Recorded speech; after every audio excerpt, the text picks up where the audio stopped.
মিরপুরের রূপনগরের কেমিক্যাল গোডাউনে আগুনের সূত্রপাত হলেও বিপরীতে থাকা ভবনে আটকা পড়েছিলেন পোশাক শ্রমিকরা, যাদের অনেকেই এখনও নিখোঁজ। এই কারখানায় কাজ করা শ্রমিকদের বেশিরভাগই কিশোর কিশোরী, যাদের বয়স 14 থেকে 18-র মধ্যে। পরিবারের প্রয়োজনে কাজে নেমে পড়া কারো আদরের সন্তান, ছোট ভাই বা বোনের এভাবে হারিয়ে যাওয়া মেনে নিতে পারছেন না স্বজনরা। আমি মেয়ের কোনো খোঁজ পাইতে আসি না, যার কাছে যাই সে আমার দূর দূর করে খেদাই দেয়। ও বের হইতে পারে নাই, ওর লাইন চিপ কইছে, ও বের হইতে পারে নাই।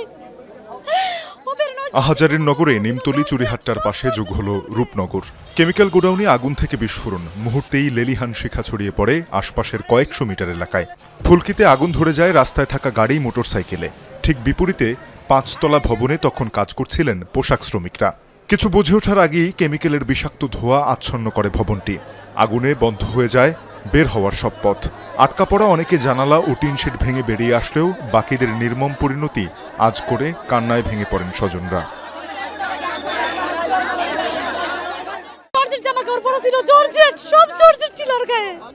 মাত্র 14 দিন গার্মেন্টসের বয়স, মাত্র 14 দিন গার্মেন্টসের বয়স। 11টার সময় আগুন লাগছে, ফোন দিয়া কালি কইছে যে আব্বু আমরা রাস্তা ছাইরা দাও, আমরা রাস্তা পাইতাছি না। সোজাসুজি গার্মেন্টসটা যেটা 4তলা, ওই 4তলার 3তলায় আটকানো পড়ছে, 12 নেই অন্তিকা। পিছনের জানালা ভাঙ্গা 4তলা থেকে আমি 4 জন লই বাইরে দিতে পারছি, আর 5তলা থেকে প্রিন্ট ফ্যাক্টরি হেন্দা মালিকে বাইর করছে সবগুলো, আর 3তলার আর 2তলার পরিস্থিতিটা আমি জানি না। স্বজনদের কাছে জানা যায় নিখোঁজের অধিকাংশের বয়স 16 থেকে 14 বছর। কাজে যোগ দিয়েছেন অল্প কদিন আগেই। কারো আদরের সন্তান, ছোট ভাই কিংবা বোন অভাবী জীবনের পাঠ চুকিয়েছে নির্মম করুণ এক পরিণতিতে। আপনার ভাইয়ের বয়স কত? অনেক ছোট মানুষ, কোথায় গেছে আমি জানি না। আমার ভাইকে আমার বোন, ছোট বোন 3টে কাজ করে।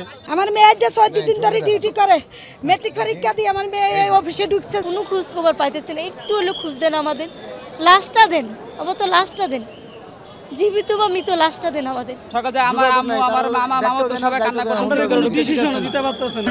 আমার ছেলে। আপনার ছেলে? উনি কোথায় কাজ করতেন? এই কামিচার। ভবনটির দ্বিতীয় ও তৃতীয় তলায় আটকা পড়েছিলেন বেশিরভাগ শ্রমিক। অবৈধ ছোট ছোট কয়েকটি পোশাক কারখানায় ডাইং প্রিন্টিংয়ে কাজ করতেন 150 জন শ্রমিক, এমনটা জানালেন একটি কারখানার মালিক।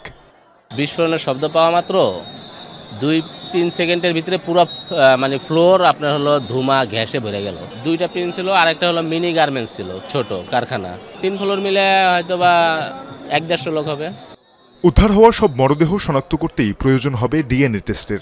এরপর ঢাকা মেডিকেলের মর্গ থেকে মরদেহ বুঝিয়ে দেওয়া হবে স্বজনদের। তানজিম শাফিন, যমুনা নিউজ, ঢাকা।